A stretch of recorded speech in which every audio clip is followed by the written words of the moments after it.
Hi friend, তো আমার নতুন ভিডিওর সাথে তোমাদের সবাইকে ওয়েলকাম। আর সকাল সকাল উঠে পড়েছি, দেখো গুড মর্নিং সবাইকে। উঠে ঈশানকে অরেঞ্জ জুস খাওয়াবো, ব্রেকফাস্ট হয়ে গেছে ওর, তো এরপরে জুস খাওয়াবো বলে লেবু জুসটা করে নিলাম। এখন এই আমন্ড বাদাম, কাজু বাদাম এগুলো আর কি আমি পাউডার করে ওকে দুধের সাথে খাওয়াই, তো সে আর কি পাউডারটা শেষ হয়ে গেছে, তো এই জন্য ভিজিয়ে রেখে দিলাম, বিকালবেলা করব। তো তারপর দেখো দেখতে দেখতে 11টা বেজে গেল। ঈশানকে স্নানও করিয়ে দিলাম, ও খেলছিল আর মাম্মা করছিল, আর ওদিকে আমি রান্না বান্নার কাজে ব্যস্ত হয়ে গেলাম। তো অনেক কিছুই রান্না করেছি আজকে। তো এই যে রান্না বান্না স্টার্ট করে দিয়েছি, আজকে অনেক কিছুই রান্না করতে হবে। এটা হচ্ছে সকালের রান্না, এখনও দুপুরের রান্না বাকি আছে, কারণ মানে আর কি আমার কর্তামশাইয়ের একটা ফ্রেন্ড আসছে বাড়িতে, তো সেই জন্যই রান্না বান্নার একটু বেশি তোড়জোড় আছে। তো যাই হোক, এরকম কেউ না কেউ আসতেই থাকে আর আমি এরকম তোড়জোড় করতেই থাকি। যাই হোক, কেউ আসলে ভালো লাগে, যেহেতু একা একা থাকি। তো এই যে দেখতে দেখতে সকালে রান্নাটা কমপ্লিট। এখন আর কি ঈশানের বাদামটা একটু ফ্রাই করে নিচ্ছি, পাউডার বানাবো তাই। তো পাউডার বানিয়ে আমি আর কি ফ্রিজে রেখে দিই, ওকে দুধের সাথে এটা খাওয়াই। তো তারপর আমার এই কাজবাজগুলো কমপ্লিট হওয়ার পর আমরা আর কি দুপুরে লাঞ্চ করে নিলাম।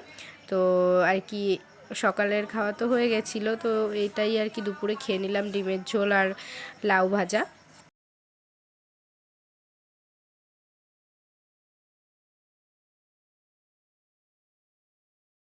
তো আমি সোলাপুরে যাচ্ছি ঘুরতে, তো সেটাই তোমাদের বলছিলাম, তো ভয়েসটা আমি অফ করে দিলাম। আর এদিকে দেখো, ঈশানের জন্য একটু সুজি বানিয়ে এনেছি, তো ওকে এখন এটা খাওয়াবো।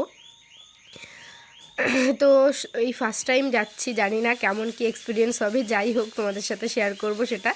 তো তারপর দেখো দুপুরে খাওয়া দাওয়ার পরে তো একটু রেস্ট নিলাম, শুয়ে পড়েছিলাম, তারপরে আবার চলে আসলাম রাতের রান্না করতে।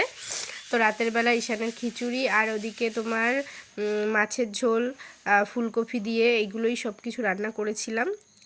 বাড়িতে ওই কৌশিক এসেছিলো সেই জন্য। তো যাই হোক, রাতের বেলা খাওয়া দাওয়া করে শুয়ে পড়েছিলাম, ভিডিওটার কন্টিনিউ করা হয়নি, তাই এটা হচ্ছে পরের দিন দুপুরের ভিডিও। তো পরের দিন দুপুরে এরকম একটু একটু করে ভিডিও ক্লিপ নিয়ে রেখেছি। একটু ফল খেয়ে নিলাম, ফল টল খেয়ে রেডি হয়ে গেছিলাম, একটা গিফট কিনতে যাব যে পুচকুটার জন্য, যেহেতু সোলাপুর যাব। তো বাড়িতে এসে কি গিফট নিলাম সেটা নেক্সট ভিডিওতে শেয়ার করব। তো বাড়িতে এসে একটু মুড়ি আর লিকার চা খেয়ে নিয়েছিলাম, দেন শুয়ে পড়েছিলাম। ভিডিওটা ভালো লাগলে লাইক কমেন্ট শেয়ার করে দিও, আর তোমরা ভালো থেকো, সুস্থ থেকো, আমার সঙ্গে থেকো। টাটা।